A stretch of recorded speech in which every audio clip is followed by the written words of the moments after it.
In today's world, it's rare to have to build a system entirely from scratch.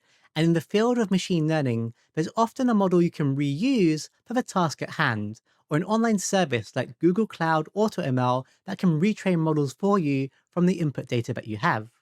While there are thousands of pre-trained models or online services that exist, sometimes you'll have to deal with data that's unique to your industry, and there might not be an off the shelf model or service to solve your problem. In this chapter, you'll learn how to write your very own models using a supervised learning strategy that you heard about in Chapter 2 from a completely blank canvas that can work with your own data. But what good examples are there for creating a custom model when so many already exist? Well, first up, imagine you had a customer, maybe who worked in the wine industry, who wanted to recognize their very unique logo on a cork to trigger some creative experience for their users every time a user scanned their cork with their web app.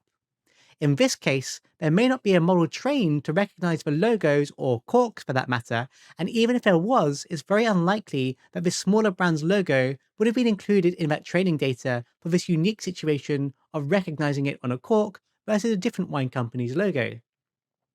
You need something custom here to do this well. Or what about data that changes over time?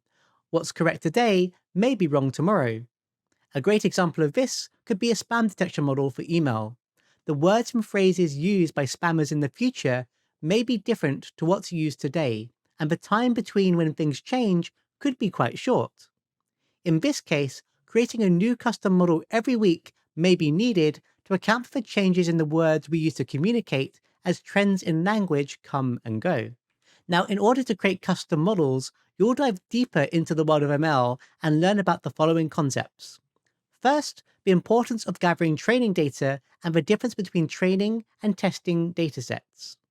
Next, you'll learn one of the most fundamental building blocks of machine learning, a perceptron, the idea of which dates back to the 1950s.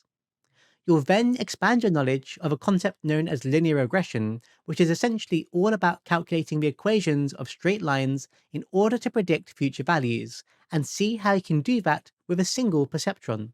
Next, you'll combine many of these perceptrons together to make a more advanced system known as a multi-layered perceptron that can work with more complex input data. And finally, you'll move beyond the humble perceptron to get a taste of a machine learning model architecture known as a convolutional neural network that can work very well with images and overcome some of the limitations of a multi-layered perceptron in this use case.